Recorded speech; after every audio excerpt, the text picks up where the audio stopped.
Assalamu alaikum, and welcome to the Deep Dive. Today we're focusing entirely on that really profound philosophical and spiritual discussion Dr. Maqsood Azeemi gave on October 16th, 2025. Yes, exactly. And our goal here really is to unpack that whole conversation in detail with, the passion it deserves.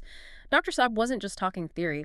These were foundational principles for spiritual life, for self-correction, all understood through the lens of Silsila Iyazimya. Right, and we're aiming to cover everything. We want to really get into all the points Dr. Saab elaborated on. So just a quick overview, the key topics, the Jelkin or highlights we'll be hitting are the types of demands, physical, psychological, mental, spiritual, the definition, takhliq or creation, balancing life's purpose with these demands, the mindset of Faqiri, and the Qalandar way of thinking. The La ilaha concept. Yes, La ilaha istina, and that synchronization with Allah, the 5 essential components of irada or intention. And why repeating it sometimes fails, right? Exactly.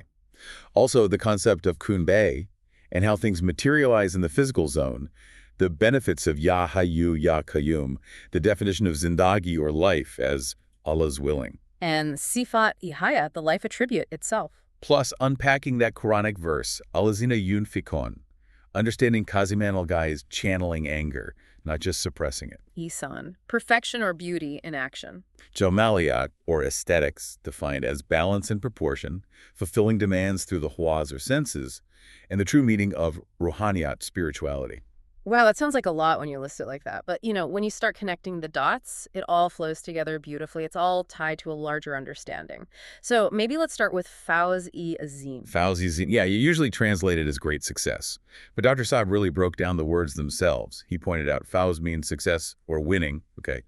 But Azeem comes from azam, which relates to bones, like a strong structure. So according to Dr. Saab, what kind of success are we actually talking about? Well, Dr. Saab explained that Fawz al-Azeem is a success that's robust. It has its own internal structure, strong enough that it doesn't collapse under its own weight. It's not just, avoiding loss or khasara.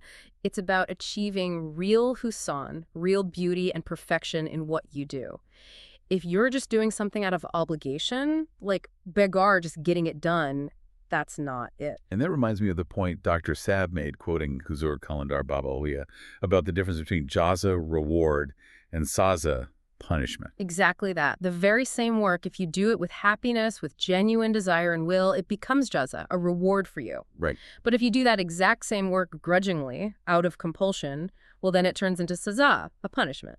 So essentially, your inner attitude is what transforms the nature of your action. So if we do the work happily, it implies we're getting some deep internal satisfaction from the performance itself. And that inner satisfaction, that contentment, is what moves us towards the state of Nafs al-Mutmainna, the contented soul. So real success, Fawz al-Azeem, according to Dr. Saab, is fundamentally about your internal state and its structural integrity. Okay, that makes sense. Let's follow this thread. Dr. Saab also gave Qalandar Baba Auliya's core definition of takhliq, creation. He said creation happens when purpose, masad, and demand, taqaza, unify within a void, a kala. And to sustain that creation, to maintain inner stability, taskin or sukun, these demands need fulfillment.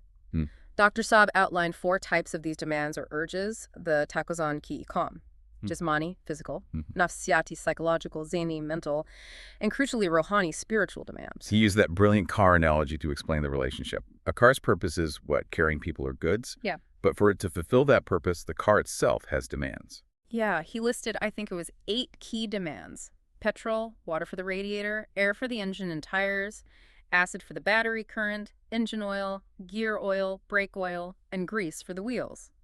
If even one of these is missing, the car just can't fulfill its masad, its purpose. But here's where we often go wrong, isn't it?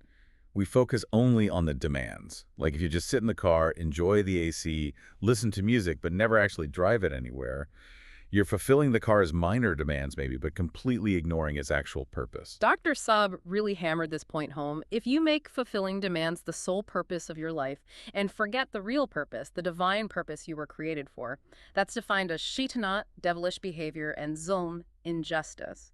The right approach, he said, is that of Faqiri. Okay, Faqiri. Yeah, focus on your purpose, your job, and trust that the owner, Allah, will provide the wasel, the resources, the means to fulfill the demands needed for that purpose. And this Faqiri attitude naturally leads to the Qalandarana mindset. Right. You know, Faqiri is focusing on the job and trusting the provider. But what exactly is the Qalandarana style of thinking? It's that state of utter needlessness. It's being immersed in the concept of la ilaha. There is no God, no power except the one power. It means you don't feel the need for anything else. Dr. Saab mentioned a conversation he had with his murshid, Khawaja Shamsuddin Azeemi, about that famous verse, Qalandar dosto harf la ilahat kuch nahin rakhta. The Qalandar possesses nothing but the two words, la ilaha. Meaning, The Qalandar sees themselves purely as a tool in the creator's hand. The tool works as long as the owner wills it. There's no independent existence or need perceived. and the foundation for this Qalandarana thinking is istigna self-sufficiency, or maybe better put, needlessness. Dr. Saab learned from his father, his Abba, that istigna means achieving perfect synchronization, perfect alignment with Allah's will. Synchronization so complete that your thought becomes, whether Allah wills this or not, that is Allah's willing. It's about total acceptance and alignment. Our focus shouldn't be on making demands from Allah, but on finding and fulfilling the purpose for which Allah created us. Okay, so now let's get into the mechanics of this, a question Dr. Saab often addressed. Why is it, as Huzur Qalandar Baba Auliya noted, that sometimes repeating an intention, an irada, even 125,000 times, fails to bring results? Dr. Saab's explanation was straightforward. The intention fails because the irada itself is incomplete.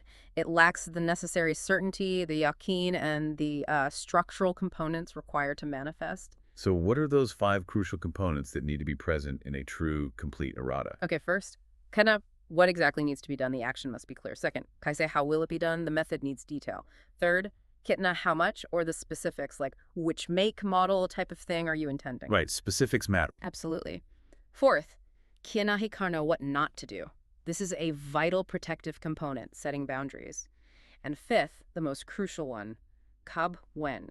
A specific date or time frame is necessary. So just repeating, I want a car, isn't enough. Not even close. Until you define which car, how you'll obtain it ethically, what lines you won't cross, and by when you aim to have it, the irada is just incomplete wishful thinking. Exactly right. And when a complete focused irada, focused on just one thing at a time, fulfills all 5 conditions, then it reaches the state of kun, be kalkar.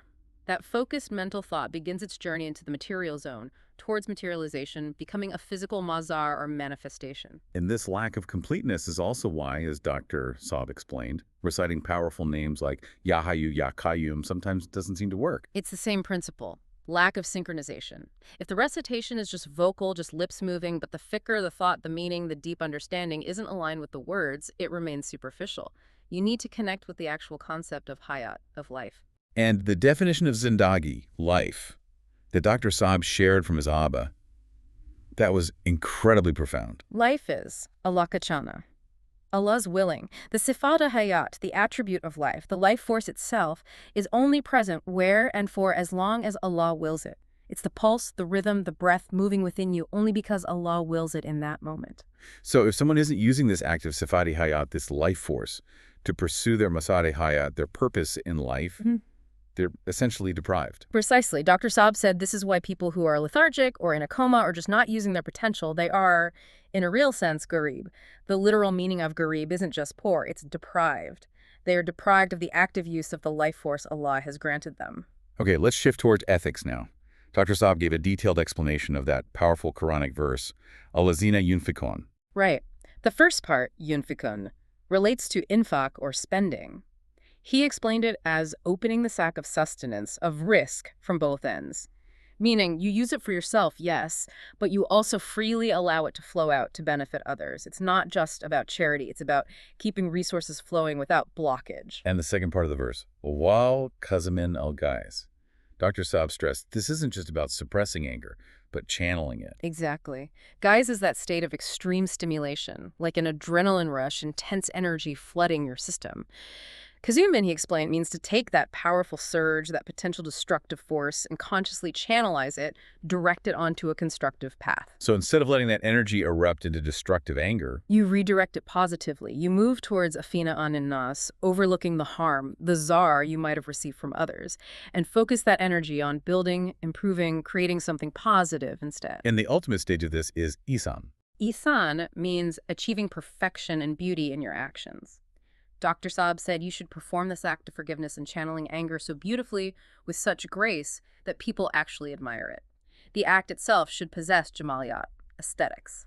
Which brings us nicely to Jamaliyat itself. How did Dr. Saab define aesthetics or beauty? Very simply and profoundly. Tawazun or tanasub. Balance and proportion, or symmetry. He said beauty fundamentally is about the right measure and relationship between parts. He even shared that anecdote about wanting to do a PhD in aesthetics and the challenges he faced, and how ultimately his murshid, Khawaja Shamsuddin Azeemi, conferred that understanding upon him through Tasawwuf, spiritual focus, because balance and proportion are, in fact, fundamental truths of the universe. Okay, nearly there. Towards the end, Dr. Saab connected life's demands back to our senses, the hawas. He said life is defined by demands, and the senses are the tools for fulfilling them. Yeah, the five senses, Hawase Kamsa, are basically information-gathering tools. When a mental thought, an urge, a demand descends and finds fulfillment through our senses sight, hearing, touch, lambs, etc., that moment of fulfillment is the lazat ki intiha, the peak of pleasure for human thought. And what's the spiritual outcome of experiencing that peak pleasure, that lazat ki intiha? The ruh, the soul, begins to learn a majmui ilmi jadid, new cumulative knowledge. This links back to the concept of Allah being a kanzi makfi, a hidden treasure who desired to be known. Each fulfillment, each new piece of knowledge gained through experience unveils a little more of that hidden treasure. So what then is Ruhaniyat spirituality in its truest sense according to this? Dr. Saab defined Ruhaniya as tajribati or masusati ilm, experimental and perceived knowledge. He made a crucial distinction between tajruba, a single past experience, and tajrubat, ongoing experiments. Spirituality isn't just having had experiences. It's about actively, consciously testing, observing, and verifying knowledge through repeated, mindful experimentation. You know, if you've made the same mistake for 30 years, you don't have 30 years of experience. You have 30 years of experiencing the wrong way. Spirituality requires constant verification. That's a powerful distinction. And the final point Dr. Saab covered was about how Allah communicates always through an elchi, a messenger. Yes, and the key role of the elchi is simply to deliver the message exactly as given. No personal opinions, no added commentary, no emotional spin. Like an office orderly delivering a memo, pure transmission. And Huzo Qalandar Baba Auliya identified 3 forms this elchi can take. That's right. The elchi could be a rasul, a prophet or messenger in human form, or it could be a farishta, an angel, or it could be ilham, inspiration, a clear, untainted thought appearing directly on the screen of the mind. Wow. We've really covered the breadth of Dr. Saab's discussion there, from the structure of success to the mechanics of intention and the nature of life itself. If we could internalize even some of these ideas, especially prioritizing purpose over demands and channeling that intense energy constructively, then we'd truly be moving towards Fawz al-Azeem. And remember, Istigna, that needlessness isn't about rejecting the world. It's about becoming so synchronized with the divine will that your will becomes its will. It's a profound shift in perspective. Well, thank you so much to everyone listening for giving us your time today. We really hope this discussion proves beneficial for you. Yes, and please, if you found this valuable, consider forwarding it to friends who might be interested in spirituality or silsila izimiya. You know, when you share, it helps platforms like YouTube show it to more people organically. And if you haven't already, please do subscribe and like the video. We're sending prayers your way, too. Allah Hafiz to all.